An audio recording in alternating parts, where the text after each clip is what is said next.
Hi ಎಲ್ಲರಿಗೂ ಸ್ವಾಗತ ನನ್ನ ಚಾನಲಿಗೆ ಅಂತ ಹೇಳುತ್ತಾ ನಾನಿವತ್ತು ನಿಮಗೆ ಬ್ಯಾರಿನಲ್ಲಿ ಆದ ನುಗ್ಗೆಕಾಯಿ ಅದನ್ನು ತೋರಿಸ್ತೀನಿ ನಿಮಗೆ, ಮತ್ತು ಮರನೂ ತೋರಿಸ್ತೀನಿ. ಓಕೆ, ಕಳೆದ ವರ್ಷವೂ ತುಂಬ ಆಗಿತ್ತು ಈ ಮರದಲ್ಲಿ, ಆಯಿತಾ.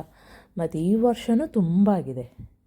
ಕಳೆದ ವರ್ಷ ನಾನು ಅಷ್ಟೇನು ನೋಡಿರಲಿಲ್ಲ, ಯಾಕೆಂದರೆ ನನ್ನ ಹತ್ರ ಯೂಟ್ಯೂಬ್ ನಾನು ಮಾಡಿರಲಿಲ್ಲ. ಸೊ ಈ ವರ್ಷ ಯೂಟ್ಯೂಬ್ ಇದೆ, ಸೊ ನಾನು ಯೂಟ್ಯೂಬಿಗೋಸ್ಕರ ನಾನು ವೀಡಿಯೋ ಮಾಡಿ ನಿಮಗೆ ತೋರಿಸ್ತಾ ಇದ್ದೀನಿ.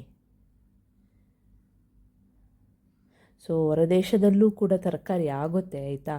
ನಾನು ಎಣಿಸ್ಕೊಂಡಿದ್ದೆ ಊರಲ್ಲಿ ಮಾತ್ರ, ಊರಿಂದ ಎಲ್ಲ ಹೊರದೇಶಗಳಿಗೆಲ್ಲ ಹೋಗೋದು ಅಂತ. ಸೊ ಇಲ್ಲಿನೂ ಆಗುತ್ತೆ ನೋಡಿ ಅಂತೆ. ನಮ್ಮ ಮನೆಯಲ್ಲೂ ಇದೆ, ಆದರೆ ಇಷ್ಟು ಆಗಿರಲಿಲ್ಲ, ಆಯಿತಾ. ನಾನು ನೋಡಲಿಲ್ಲ ನಮ್ಮ ಮನೆಯಲ್ಲಿ ಇಷ್ಟು ಆದದ್ದು. ಸೊ ಬ್ಯಾರಿನಲ್ಲಿ ಇಷ್ಟು ಬಿಸಿಲು ಆದರೂ ಕೂಡ ನೋಡಿ. ನಿಮಗೆ ಈ ನನ್ನ ಸಣ್ಣ ವಿಡಿಯೋ ಇಷ್ಟ ಆದರೆ ಲೈಕ್ ಮಾಡಿ, ಶೇರ್ ಮಾಡಿ, ಕಮೆಂಟ್ ಮಾಡಿ, ಚಂದವಾದ ಒಂದು ಕಮೆಂಟ್ ಮಾಡಿ, ಸ್ವೀಟಾಗಿರಲಿ, ಆಯಿತಾ. ಸೊ ಹೇಳುತ್ತಾ ನಾನು ವಿಡಿಯೋನ ಕ್ಲೋಸ್ ಮಾಡ್ತೀನಿ. ಬಾಯ್.